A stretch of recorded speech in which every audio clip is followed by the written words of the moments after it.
자, 이번 시간에는 21장 전자기 유도와 패러데이 법칙에 대해서 공부하겠습니다. 자, 여기 보이는 사진은 자석을 코일 자석에서 이제 자기장이 나오죠. 그렇죠? 이게 자석을 움직이게 되면은 코일을 관통하는 자기장이 시간에 따라 변하게 되겠죠. 그때 이렇게 검류계가 뭐냐면 이제 전류가 흐르는지 안 흐르는지. 그다음에 바늘이 오른쪽으로 가냐 왼쪽으로 가냐에 따라서 반대 방향 전류를 의미해요.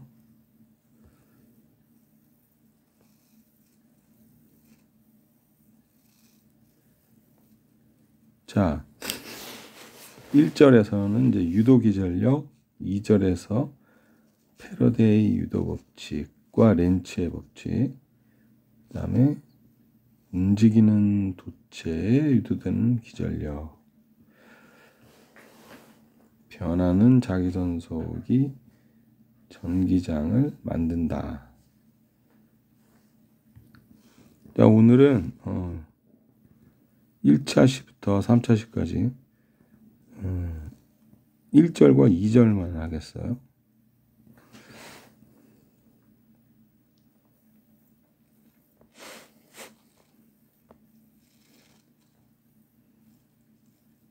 자, 유도기전력. 약 200여 년 전에 패러데이는 자기장의 움직임이 사실은 이제 자기장과 코일 간의 상대적인 운동, 뭐 같이 움직인다든지 그러면은 전류를 만들 수가 없고 상대적으로 움직여야 돼요. 그래서 패러데이는 200년 전에 자기장이 전류를 만들 수 있는지에 대해서 실험을 하였어요. 자, 이게 이제 동그랗게 생긴 철심인데 왼쪽에도 이렇게 감겨 있고 화살표 보이죠? 왼쪽에도 이렇게 감겨 있고 그다음에 오른쪽에도 이렇게 감겨 있죠. 자, 그래서 왼쪽 고리에 흐르는 전류가 일정한 경우에는 오른쪽 고리에 전류가 발생하지 않아요. 그런데 스위치를 켜고 끌 때 그 순간은 없던 전류가 갑자기 흐르죠. 그쵸? X쪽 코일에. 그러면은 여기 철심이 있죠. 철심이 하는 역할은 자기장을 더욱 세게 해주고 그 다음에 손실 없이 그 철심을 따라서 이동하게 유도하는 그런 역할을 해요. 자, 그래서 그러니까 스위치를 일단 갑자기 딱 켜게 되면은 자기장이 생기겠죠. 그렇죠? 이 전류가 흐르니까 이쪽에. 그런데 자기장이 없다가 갑자기 생기니까 여기 Y쪽 코일에 이제 철심을 따라서 자기장이 이제 손실 없이 이쪽으로 간다 그랬죠.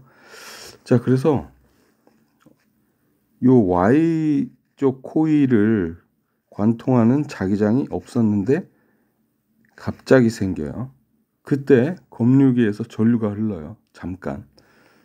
그리고 스위치를 끌 때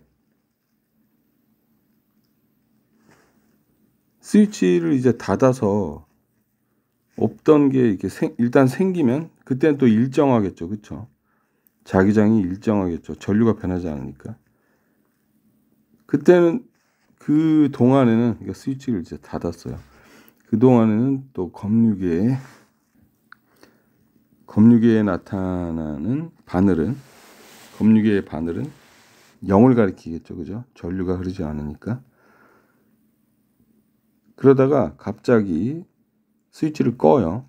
그러면은 있던 자기장이 그러니까 Y를 통해서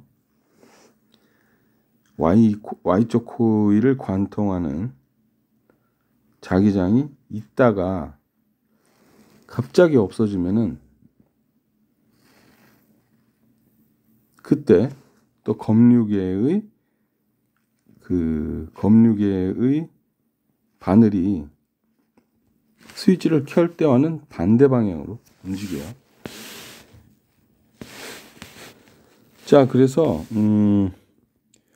패러데이가 이제 실험을 해서 뭘 이제 알게 되었냐면 변하는 자기장은 기전력을 유도한다. 기전력이라는 게 뭐냐면 배터리 같은 거죠. 배터리.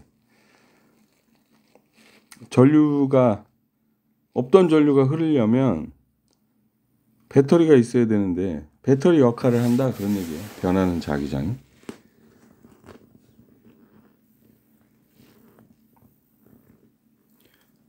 자, 패러데이는 전자기 유도 실험을 통해 다음과 같은 사실을 발견하였다.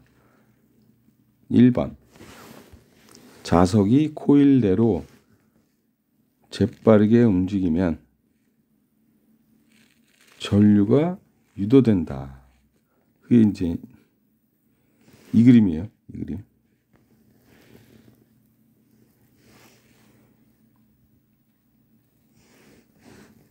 이게 화살표가 이제 위쪽이라는 거는 이제 막대 자석이 코일 근처로 간다는 의미겠죠. 그죠?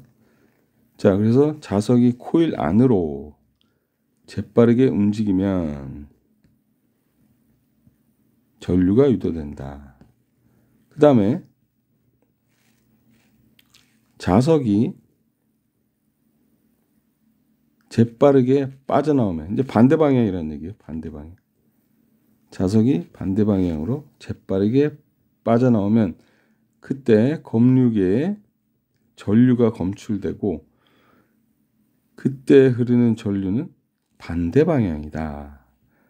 그러니까 자석을 가까이 가져갈 때하고 멀리 가져갈 때하고 반대 방향에 전류가 유도된다. 그런 얘기예요. 자, 그 다음에 자석이 코일에 대해 움직이지 않으면 전류는 유도되지 않는다. 그게 이제 세 번째 그림이에요. 가만히 있죠? 그쵸? 움직임이 없다. 그죠? 가만히 있죠? 그러면은 전류가 흐르지 않는다. 코일에. 즉, 검유계 바늘이 그냥 가만히 있다. 그런 얘기예요. 근데 여기서도 역시 중요한 거는 코일과 자석 사이의 자석 사이의 상대적인 운동이 있을 때에만 전류가 유도된다. 그런 얘기예요. 예를 들어서 코일 쪽으로 자석이 이렇게 다가가도 코일도 같이 멀어지면은 상대적으로 멈춰 있는 거나 마찬가지죠. 그죠? 두 번째 경우도 자석이 멀어질 때 코일도 같이 자석을 따라가면 상대 운동이 없죠. 그죠? 상대 운동. 그러면은 전류가 유도되지 않는다. 그런 얘기예요. 세 번째는 코일도 가만히 있고 자석도 가만히 있으니까 상대적인 운동이 없죠. 자, 그럴 때는 전류가 유도되지 않는다.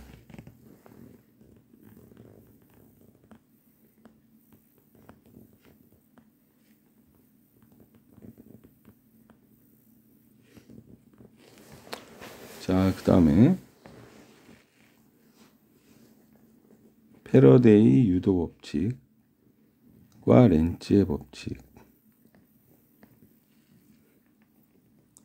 자, 유도 기전력은 고리도선의 단면을 통과하는 자기선속의 변화율에, 사실 시간 변화율이에요. 시간 변화율에 비례한다. 자, 일단은 자기선속이 뭔지 알아야겠죠. 자기선속은 이제 어떤 코일을 관통하는 자기장이 있을 경우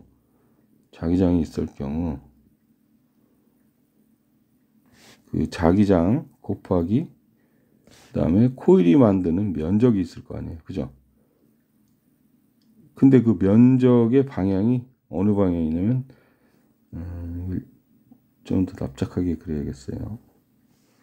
좀 납작하게 그리면 코일이 이렇게 있어요, 둥그런 코일이. 근데 전류가 이렇게 흘러요, 이쪽 방향으로.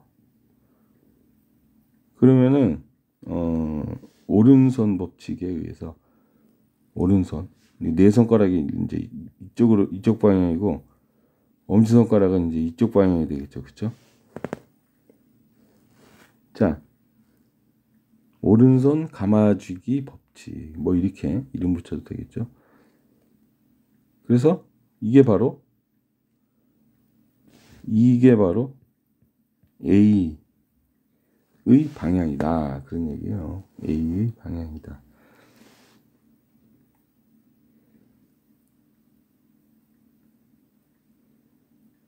자, 그 다음에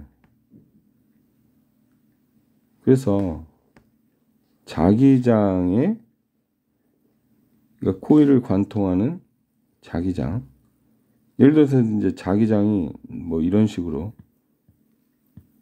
생긴다, 자기장이. 그러면은 요 면적 방향과 자기장의 사이각, 방향의 사이각은 0이죠, 그죠? 그러면 이제 코사인 0도가 되어서 1이죠, 그럼? 제일 큰 거예요. 근데 자기장이 이제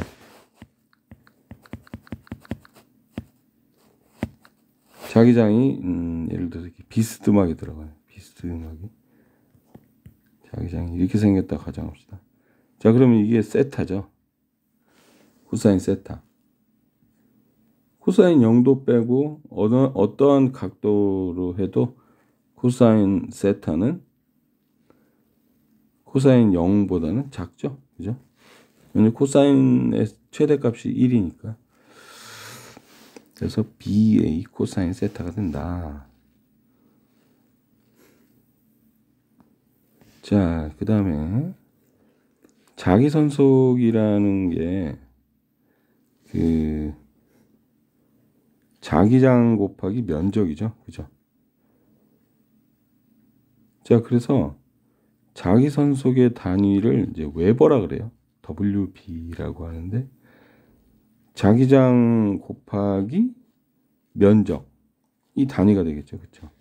자, 그래서 1웨버는 1 테슬라 미터 제곱, 그죠?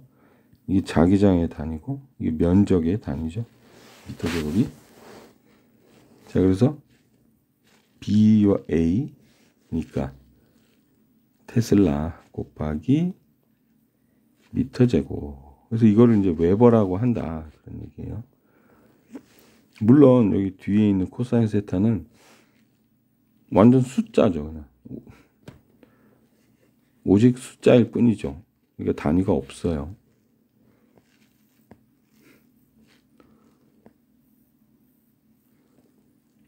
자, 오른쪽에 이제 그림이 있는데, 여기를 보면은, 만약에 전류가 이제 이쪽으로 흐른다고 가정합시다. 그러면은, 오른손 이렇게 감아주면은, 면적의 방향이 이쪽이죠, 그죠? 면적의 방향이. 근데 이제 자기장이 어때요? 비스듬하게 들어갔죠, 그죠? 그러면은 그 코사인 그 두 개의 사이각이 둘의 사이각이 이렇게 이게 세타가 되죠. 그죠? 코사인 세타. 세타를 자세히 보면은 여기 세타는 여기 180도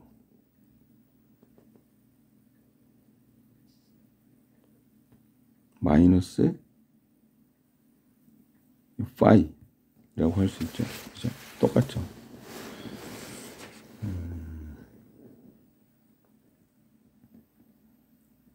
그러면은 코사인 180도 마이너스 파이가 되는 거죠.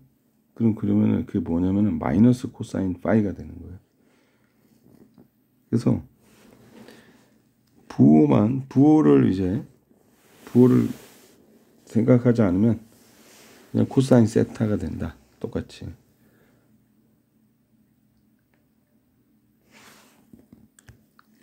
그리고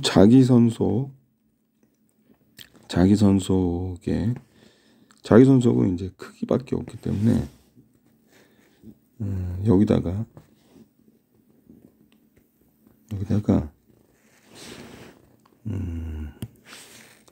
이게 절대값을 씌워도 돼요. 씌우는 게 더 정확하겠죠. 그렇죠? 왜냐면 코사인 세타가 90도를 넘어가면 마이너스가 되니까. 자, 그리고 오른쪽에 이 그림을 보면 자기선속은 이게 지금 파란 줄이 자기력선이죠. 그렇죠? 자기선속은 고리를 통과하는 자기력선의 수에 비례한다.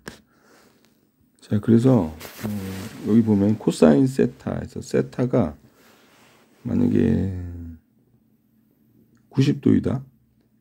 그럼 코사인 90은 0이죠. 그죠? 그래서 자기선속이 없어요. 그래서 그런 식으로 그 결과를 이제 자기력선을 보면 이제 직관적으로 알 수가 있는데, 자, 90도일 때 이 고리를 통과하는 자기력선의 수가 0이죠. 그죠? 하나도 통과하지 않죠. 그 다음에 45도일 때 각도가 45도일 때는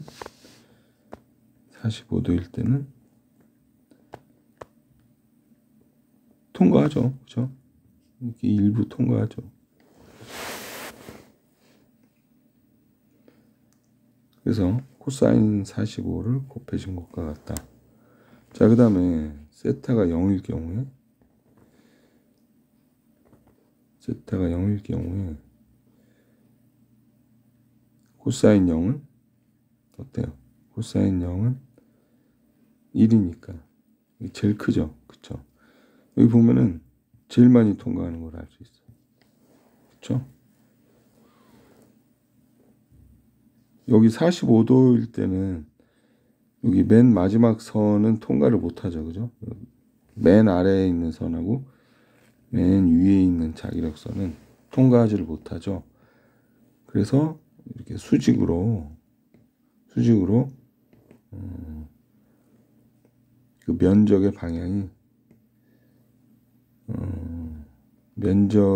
방향과 자기력선의 방향이 같을 때, 또는 자기력선의 방향이 면적의 수직일 때, 이게 자꾸 헛갈리게 하는 게 아니고, 이렇게 면적이 있죠. 이렇게 면적이 있으면은 이 면의 수직이다라는 말은 이렇단 얘기예요. 90도잖아. 그죠? 면의 수직이다. 근데 그 면의 방향이라고 그러면은 면의 방향은 이쪽이에요. 그죠? 만약에 이제 전류가 이쪽으로 그러면은 만약에 자기장이 이제 이쪽 방향이다. 똑같이. 그러면은 자기장의 방향은 면적의 방향과 같다. 이렇게 말할 수 있어요. 그러니까 면적의 방향하고 그 면의 수직이다라는 말하고 다른 말이죠. 헷갈릴 수도 있어요. 헷갈리는 게 정상이죠. 자, 그 다음에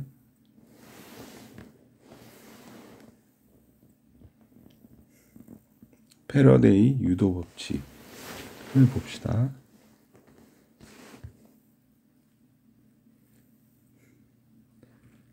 자, 패러데이가 이제 실험을 통해서 최종적으로 얻어낸 법칙, 공식은 유도 기전력은 고리에 생기는 유도 기전력은 델타 t 동안에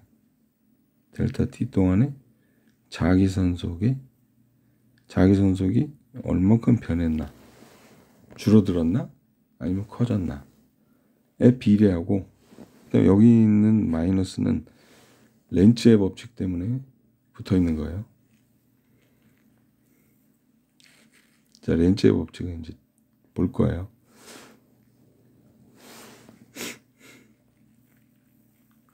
자, 회로가 n번 감긴 도선으로 되어 있다면, 이건 이제 고리 하나에 대한 법칙이죠. 고리 한 개. 근데 이제 이런 고리가 여러 개 있어요. 그럼 이제 고리가 이렇게 있어요. 여러 개. 그러면 이제 자기장이 이쪽으로 증가했다가 이쪽으로 이렇게 증가한다. 그러면은 이 자기장이 요 밑에 첫 번째 고리만 관통하는 게 아니고 두 번째, 세 번째도 다 관통하죠. 그죠? 자, 그래서 똑같은 만큼 전류가 흘러요. 여기 첫 번째, 두 번째, 세 번째 고리 다. 그래서 기전력은 n번 곱한 거와 같다. 왜냐면 만약에 이제 회로가 n번 감은 도선으로 되어 있다면,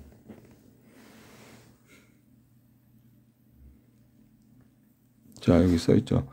음해부호는 유도 기전력의 방향에 대해서 알려준다.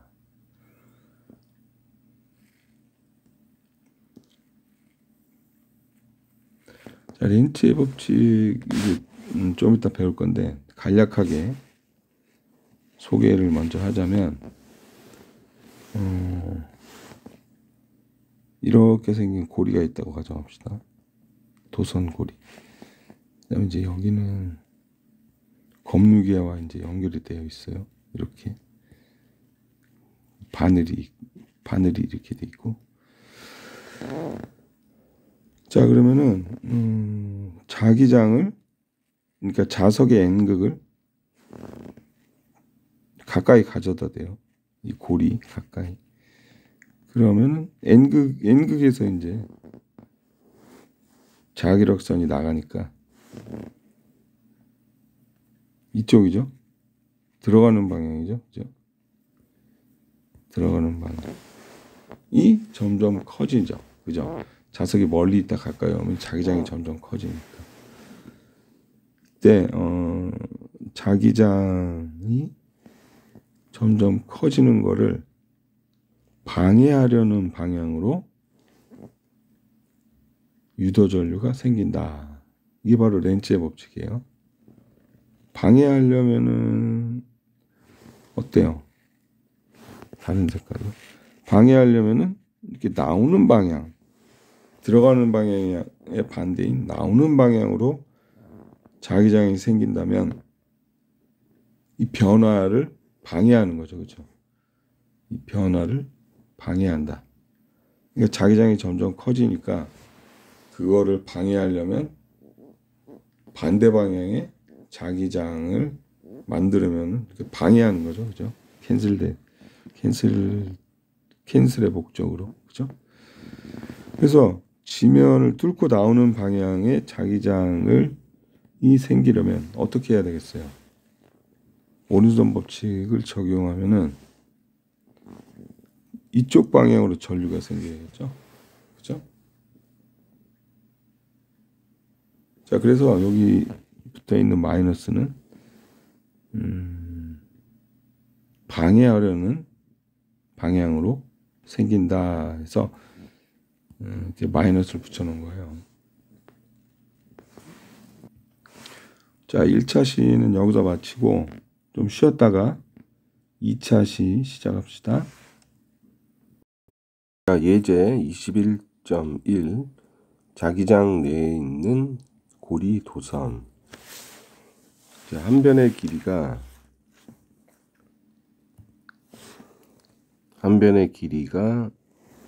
5cm인, 이거 미터로 바꾸면은 0.05죠. 그죠? 인 정사각형 고리 도선이 균일한 자기장 0.16 테슬라 내에 있다. 이때 자기장 B가 고리 도선의 면에 수직일 때와 도선의 면과 30도를 이룰 때 고리 도선을 관통하는 자기선속을 각각 구하라. 자, 공식은 자기선속의 공식이 dA 코사인 세타인데 A번 문제는 0도 수직일 때죠. 수직일 때. 면의 수직이란 말은 면의 방향과 자기장의 방향이 같다는 얘기죠. 면의 방향이 자기장이 이제 면의 수직이다. 이 말은 면의 방향이 이쪽이죠. 그죠? 만약에 전류가 이쪽으로 그러면 손을 이렇게 감아주면은 자기장 방향이 나오죠. 같은 방향. 사이각이 0도예요. 그래서 BA 코사인 0도. 그래서 이제 주어진 B 값과 그 다음에 L 제곱이 되겠죠. A는 L 제곱 5525 맞죠? 그래서 이거는 4.0 곱하기 10의 마이너스 4승 테슬라 미터 제곱. 근데 10의 마이너스 4승은 4승 테슬라는 요거가 바로 가우스죠. 가우스. 그래서 이거 이렇게 쓸 수도 있어요. 더 간단하게 4.0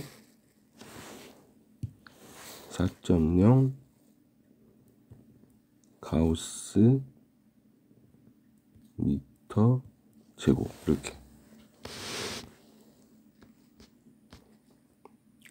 근데 이거는 4.0 웨버는 아니죠. 웨버는 이렇게 테슬라 미터 제곱일 때 이게 웨버이기 때문에 그때는 4.0 곱하기 여전히 4.0 곱하기 12 마이너스 4승 웨버예요. 그냥 4.0 웨버가 아니고. 자, 그 다음에 30도일 때는 여기 오타예요. 오타 이거 30도일 때는 다 똑같죠. 여기까지는 똑같은데 코사인 30도를 곱해주면 다른 값이 나온다. 코사인 0도일 때보다 더 작겠죠. 무조건. 그죠? 코사인 0도일 때가 제일 크니까. 그 다음에 유도기 전력의 크기와 평균 전류를 구하시오. 자, 유도기전력의 크기는 아까 한 것과 같이 델타 T분의 델타 자기선속이었죠. 그쵸? 그래서 여기 보면은 문제에 보면은 자, C번. 자, 저항이 0.0125옴이고 보통은 이걸 무시하죠. 그쵸? 도선에 아무것도 없을 때는 저항은 없다고 가정하는데 저항이 이제 이 정도 된대요. 일때 그 다음에 0.14초 만에 0.14초 만에 고리도선이 B의 위치에서 A의 위치로 0.14초 만에 회전한다면 고리도선에 흐르는 평균 전류는 이걸 평균 전류를 알려면 일단 기전력을 유도 기전력을 알아야겠죠. 그래서 0.14초 만에 4점 위에 거 4.0 빼기 3.5 그냥 큰 거에서 작은 거 빼면 돼요. 왜냐면은 부호가 중요한 게 아니고 이 크기만 중요하기 때문에. 자, 그래서 계산을 하면 3.6 곱하기 10의 마이너스 4승 볼트가 나와요. 기전력이. 자, 그럼 오음의 법칙을 이용해서 전류는 R분의 2 그래서 0.0125옴 도선 저항이죠. 분의 방금 구한 3.6 곱하기 10의 마이너스 4승 볼트는 0.030 암페어가 나왔어요.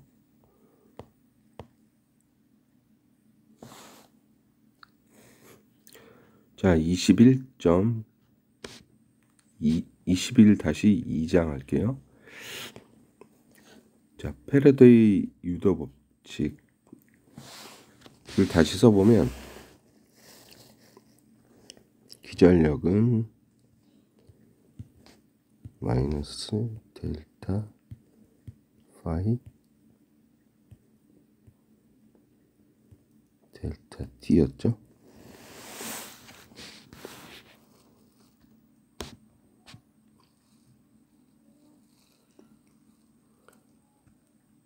그 다음에 자기선속은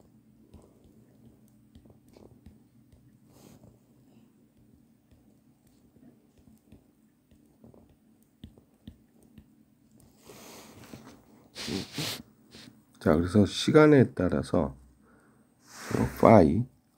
파이라고 읽어요. 파이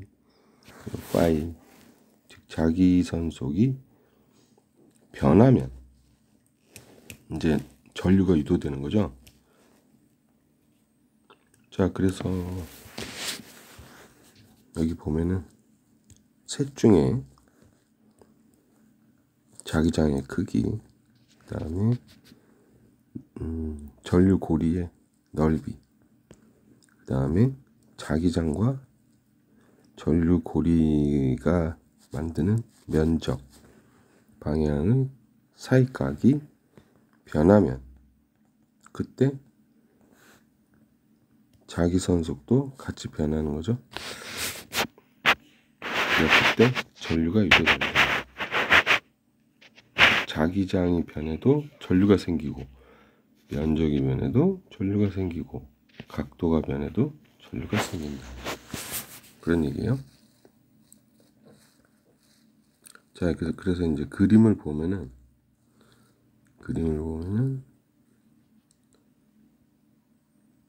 이 고리를 양쪽에서 잡아당겼죠. 그쵸?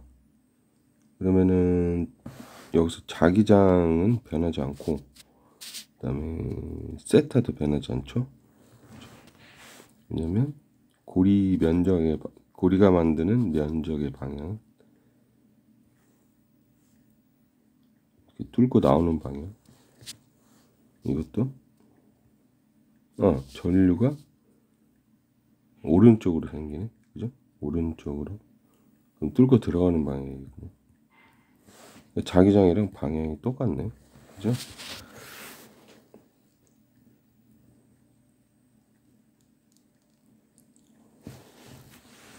그래서 세타도 변함이 없고 자기장도 변함이 없고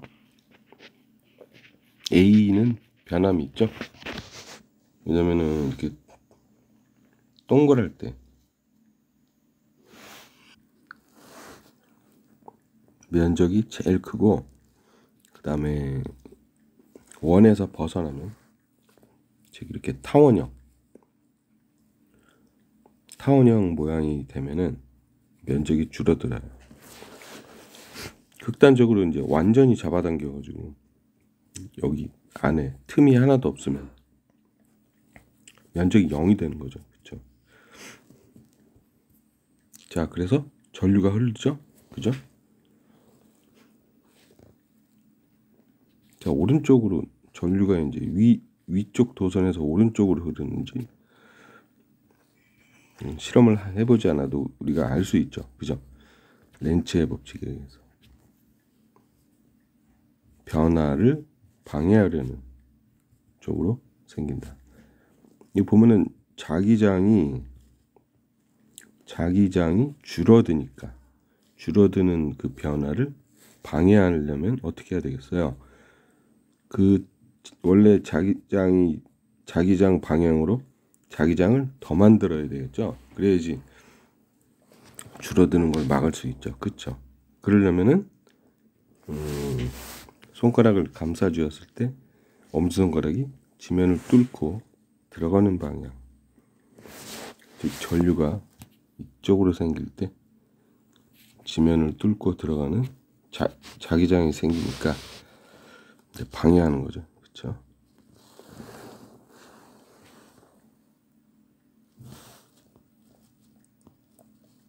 자, 그 다음에 이번에는 자기선속은 전류고리가 자기장과 이루는 각도가 변한다.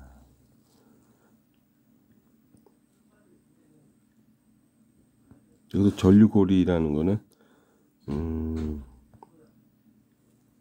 전류고리가 만드는 면적의 방향, 그런 뜻이겠죠.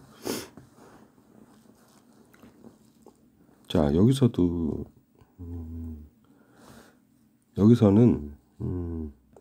전류의 모양이 변하진 않죠. 아니, 고리의 모양이 변하진 않죠. 그렇죠. 그런데 그리고 고리가 만드는 면적의 크기도 변하지 않아요. 그다음에 자기장도 변하지 않고, 근데 뭐가 바뀌냐? 세타가 바뀌는 거야. 세타.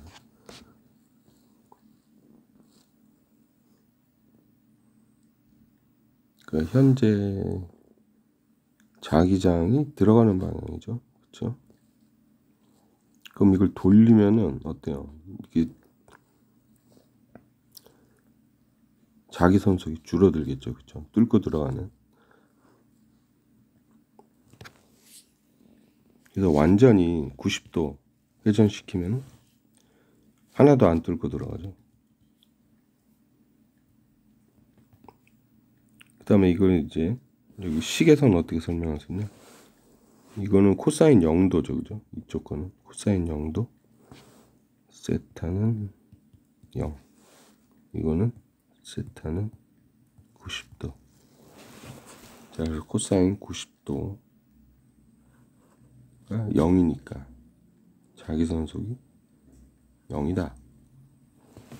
이 보면 자속이라고 써있는데 자기선속을 줄여서 자속이라고도 불러요.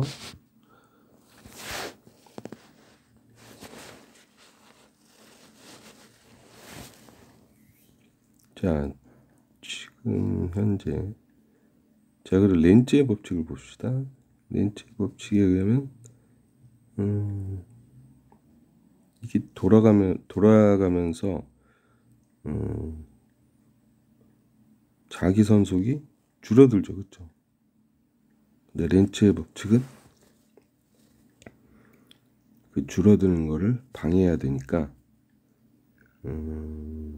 같은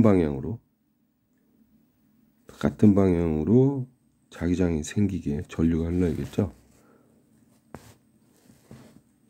그러면은 똑같이 이쪽으로 흐르는 거예요. 전류가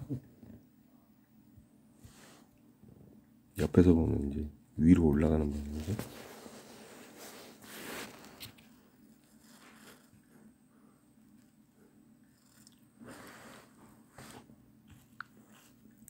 자, 그래서 여기까지 계획했던 2차 시 진도가 여기까지였는데 아직 강의 시작한 지 15분 정도 됐어요. 근데 최소한으로 보강, 이게 지금 보강 동영상인데 그 1시간마다 1차 시마다 최소한의 시간이 강의 시간이 25분 정도로 정해져 있어요. 그래서 지금 10분 정도 남았는데 10분간 여러분들이 이 문제를 스스로 한번 풀어봅시다. 자기장 내에 있는 고리도선 이걸 한번 풀어봐요. 여러분들이 10분 동안.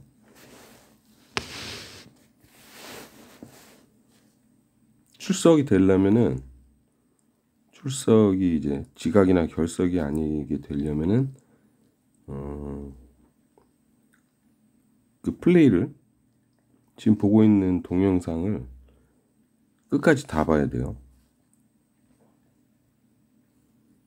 그래서 이게 플레이 상태로 계속 놔두고 문제를 풀고 그 다음에 예제를 한번 풀어보고 그 다음에 시간이 나오면은 계속 플레이 상태로 놔둬요. 알겠죠? 완전히 끝날 때까지 동영상.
자, 문제 다 풀어봤어요? 자, 그러면 2차 시를 마치겠습니다. 자, 이번 3차 시에는 예제 21.2 자기장에서 코일을 잡아당기기 예제를 풀어봅시다. 자, 여기 밑에 오른쪽 이게 커서 보이죠? 밑에 오른쪽 그림을 보면은 그 코일이 자기장 내에 있는데 이거를 오른쪽으로 확 잡아당기면 코일을 통과하는 이 자기력선이 없어지겠죠, 그렇죠? 그래서 그 자속의 변화가 크겠죠, 그렇죠? 그래서 그걸 이용해서 이제 문제를 풀어봅시다. 자, 백회 감은 정사각형 코일의 한 변의 길이는 5cm이고 그러니까 가로 세로 다 5cm라는 얘기죠. 0.05 0.05m 이고 전체 저항은 105입니다. 너무나 큰데 105이면 코일이 아래 그림과 같이 균일한 자기장 0.9 테슬라의 수직으로 놓여 있다. 코일에는 수직이지만 코일이 만드는 면의 방향과는 같은 방향이죠. 그렇죠? 수평이죠. 코일을 등속력으로 자기장이 0인 곳으로 재빠르게 갑자기 빼낸다. T는 0에서 코일의 오른쪽 끝부분은 자기장의 끝부분에 딱 걸려 있어요. 여기 얘기하는 거예요. 딱 걸려 있죠, 지금. 코일 전체가 자기장이 없는 곳으로 완전히 빠져나오는데 사람이 이렇게 잡아당기는 거겠죠. 빠져나오는데 0.1초가 걸린다. 때 코일의 한 번 감은 부분에 대한 자기선속의 변화율을 구하고 그 다음에 100번 감은 코일에서의 전체 기전력과 유도 전류를 구하시오라는 문제죠. 그 다음에 CD는 일단 A, B 하고 봅시다. 자, 코일에 한 번 그러니까 이게 100바퀴가 100바퀴 이렇게 감겨 있는 건데 그 한 개만 감겨 있다고 가정하고 풀어라 그런 얘기예요. 자기선속의 변화율을 구하라. 변화율이라는 거는 이제 시간 변화율. 이걸 구하라는 얘기예요. 이거. 일단 자기선속은 BA죠. BA 코사인 세타인데 자기장하고 그 다음에 코일이 만드는 면의 방향이 같은 방향이니까 사이각 0이죠. 그래서 코사인 0도는 1 돼서 BA만 남죠. 자, 그래서 문제에서 주어진 0.9 어라? 0.9인데 왜 0.6으로 돼 있지? 그 다음에 A는 면적이죠. 그러니까 L 제곱이에요. 그러니까 0.05 제곱 미터 제곱 이렇게 되겠죠. 이거죠, 이거. 그죠? L 제곱이. 이건 맞는데 왜 자기장이 0.6 테슬라? 이거 오타 같아요, 오타. 자, 교과서를 보면은 0.6이 맞고 여기 0.9라고 문제에 이제 주어진 0.9 이게 틀렸어요. 0.6 테슬라예요. 그래서 풀이는 맞아. 그래서 이게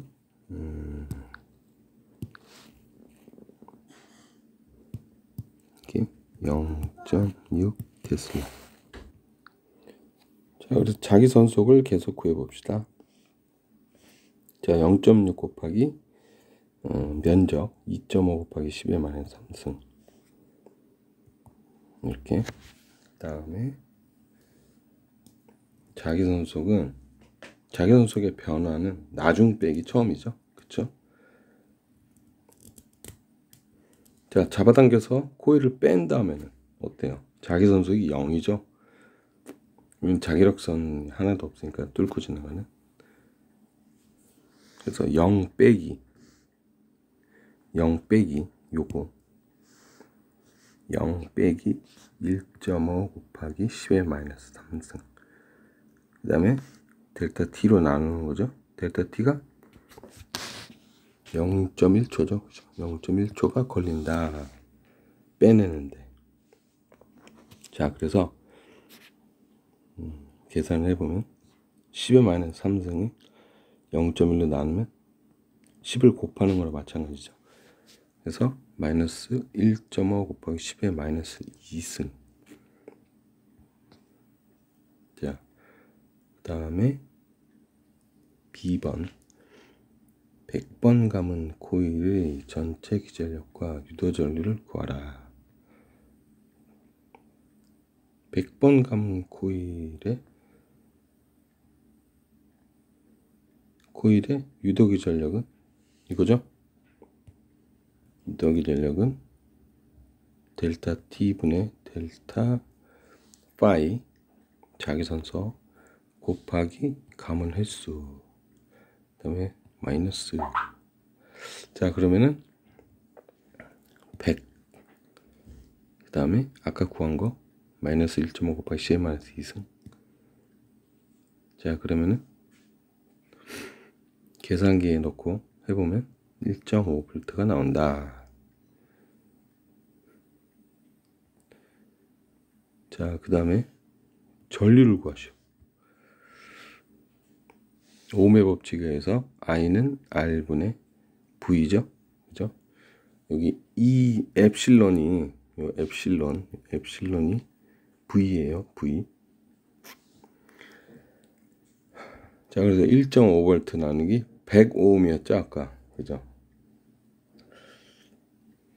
100오음. 이게 되게 큰 것 같아요, 내 생각에. 5cm인데 겨우 길이가. 구리라 그랬나? 구리란 말은 없네. 5cm 밖에 안 되는데 105입니다. 좀 큰 것 같아. 자, 그래서 계산을 해보면 15mA가 나온다.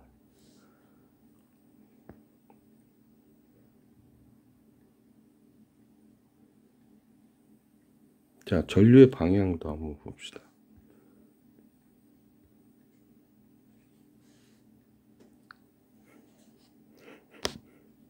자, 자기 선속의 변화가 어땠어요? 이 뚫고 들어가는 방향의 자기장이 없어졌죠. 그쵸? 빼냄으로써. 그러니까 줄어드는 거죠. 급격하게. 그러면은 그 변화를 방해하려면은 어떻게 해야 돼요? 계속 뚫고 들어가는 자기장을 더 만들어야지 변화에 반대하는 거겠죠? 자, 그러면은 오른손 감아주기 법칙을 여기다 이제 적용하면 엄지손가락으로 요 칠판 지면을 이렇게 뚫고 들어가게 하고 그 다음에 네 손가락을 이렇게 감아주면 전류가 이쪽으로 흐르죠. 그죠? 유도 전류의 방향이 시계 방향이다. 그렇죠? 시계 방향으로 흘러야 한다.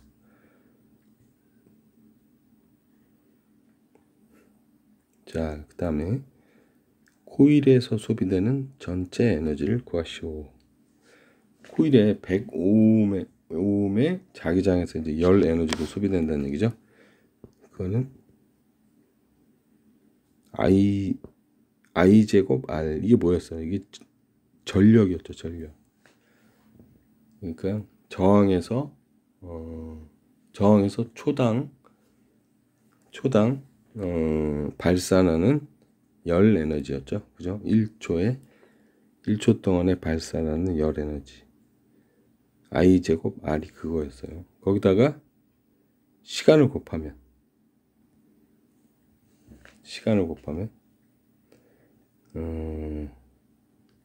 전체 에너지를 알 수 있겠죠. 왜냐면은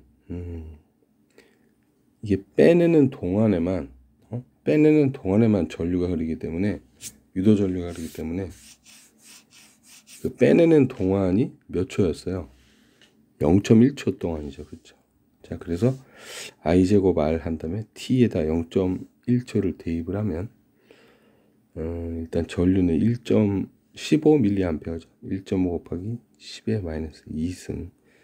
그 다음에 이걸 이제 제곱해야 되죠. 제곱. 그 다음에 I 제곱 R이니까 105옴. 그 다음에 T는 0.1초. 그래서 계산기에 넣고 해보면 이런 값을 얻게 된다. 2.25 곱하기 10의 마이너스 3승. 자, 그 다음에 마지막 문제가 뭐였죠? 코일을 당기는 평균 힘은 얼마인가?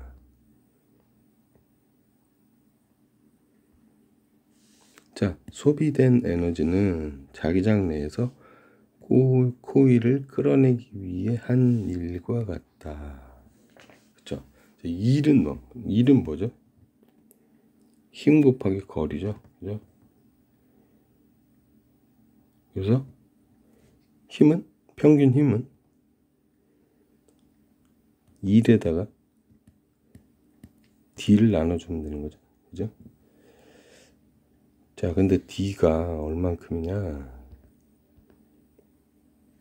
자, 여기 있다. 그러니까 왜 이렇게 오른쪽에다 그래가지고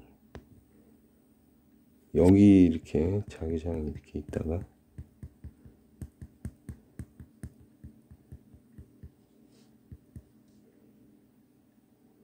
이렇게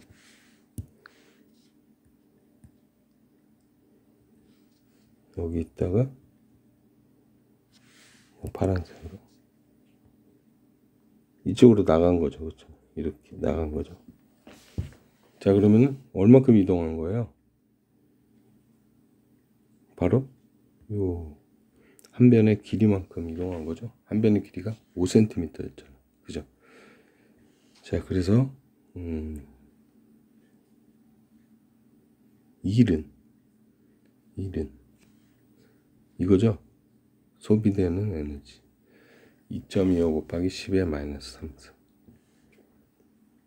여기다가 이제 거리, 이제 힘을 가한 거리 5 곱하기 10의 마이너스 2승을 나눠주게 되면 0.0450 뉴턴이 된다. 자, 여기서 중요한 거는 손으로 코일을 이렇게 오른쪽으로 잡아당겼어요.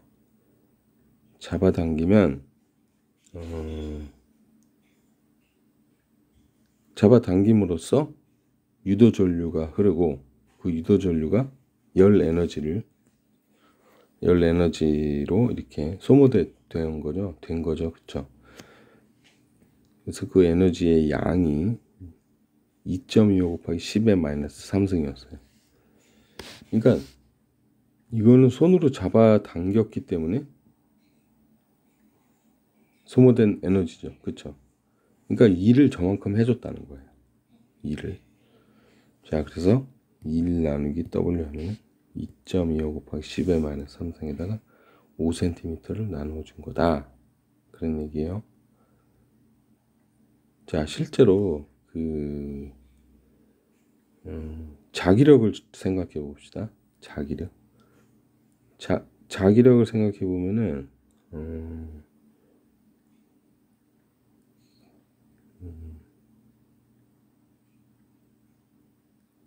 전류가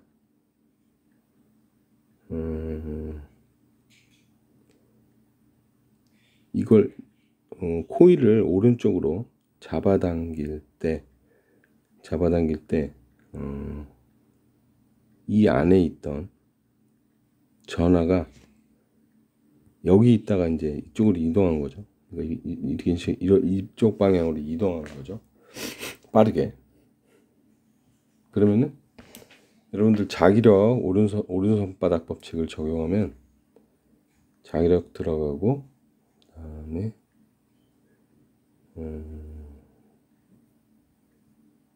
자기력 그다음에 오른손 엄지손가락을 저 속도에다가 맞추면 이쪽으로 이제 힘이 가해지는 거죠. 그렇죠? 위쪽으로 만약에 플러스 전화라면 아까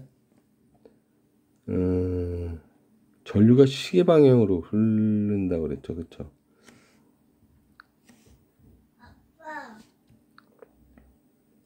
그래서 이제 유도 전류가 이쪽 방향으로 흐르게 되죠. 위로. 그 다음에 이런 식으로 시계 방향으로 아까 이제 예측한 바와 같이. 자, 그러면은 또 하나 힘이 어떤 힘이 있냐면 이제 아까는 이제 전화가 이쪽으로 갔는데 지금은 위로도 가죠. 그렇죠? 잡아당기는 동안에. 그러면은 전류가 위로 가고 그 다음에 자기장이 이렇게 들어가죠. 그럼 손바닥 법칙을 사용하면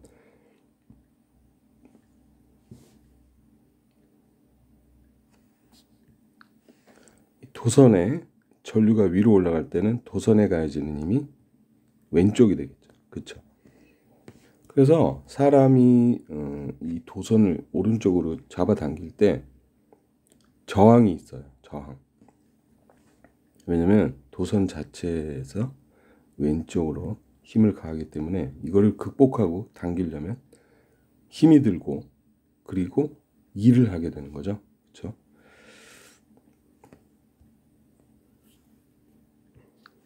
자, 그 다음에는 렌츠의 법칙을 적용하는 방법이 나와 있죠.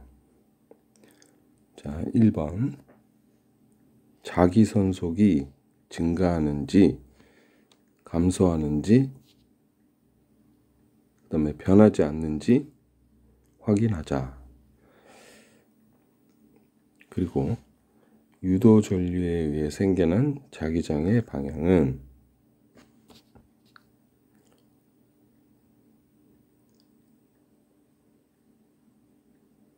자기선속이 증가하고 있다면 렌츠의 법칙은 그걸 방해하는 거니까 자기선속이 증가하고 있다면 그 증가하는 방향과 반대 방향으로 방해를 해야 되겠죠. 그래서 유도에 의해 생겨난 자기선속과 반대 방향. 자, 다시 이제 2번은 이제 그림으로 설명을 하는 게 훨씬 좋을 것 같아요. 자, 그래서 이렇게 원형 도선이 있을 때 자기선속이 증가하고 있다면 이렇게 들어가는 방향으로 시간이 지남에 따라 이렇게 증가하면은 이걸 방해해야 되니까 나오는 방향으로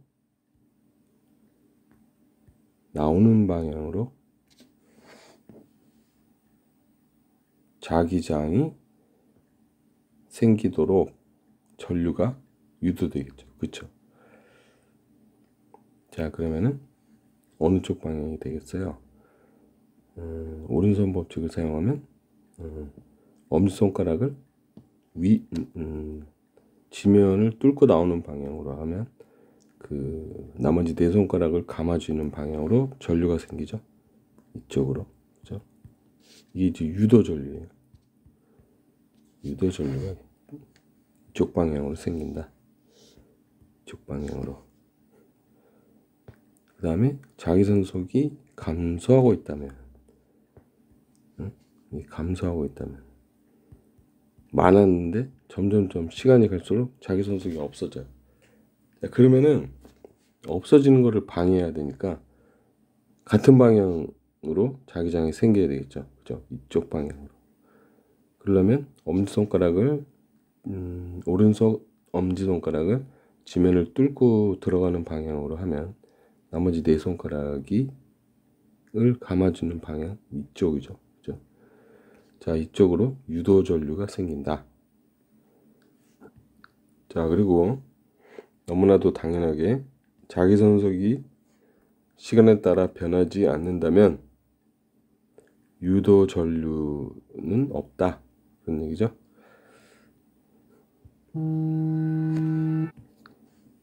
자, 그 다음에 오른손 법칙을 사용하여 전류의 방향을 결정하여라. 예, 우리 이미 했죠. 그죠? 이게 전류의 방향을 결정했죠. 자, 그 다음에 외부 자기장과 우도가 아니고 유도. 유도 전류에 의한 자기장이 다르다는 것을 기억하라. 그렇죠? 유도 전류는 외부 자기장에 의한 자기선속이 코일을 뚫고 코일이 만드는 그 면적을 뚫고 들어가는 자기선속을 결정하죠. 외부 자기장이. 그래서 그 자기선속의 시간 변화율, 시간에 따라 증가하는지 감소하는지, 얼마나 증가하는지, 얼만큼 많이 감소하는지에 따라서 유도 전류가 생기고 또 그 유도 전류에 의해서 자기장이 생기는데 그 둘은 다르죠. 그렇죠? 방향이 같을 때도 있고 다를 때도 있죠. 그렇죠? 만약에 자기선속이 감소하고 있을 때는 같은 방향, 증가하고 있다면 반대 방향. 그렇죠?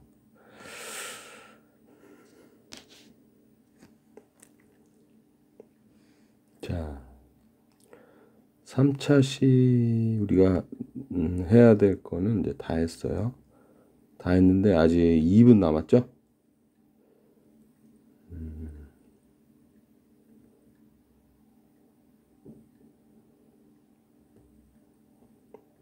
자, 그럼 남은 시간 동안에 여기 예제를 한번 다시 풀어보세요.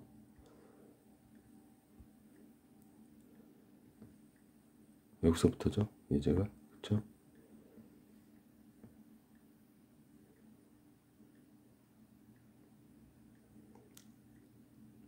이 차 시 때와 마찬가지로 지금 그 동영상 플레이를 정지하면 안 돼요. 계속 플레이 상태로 놔두어야 돼요. 끝났다고 할 때까지 내가 동영상이 다 끝날 때까지 기다려야 돼요.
그럼 이것으로써 3차 시를 마치겠습니다.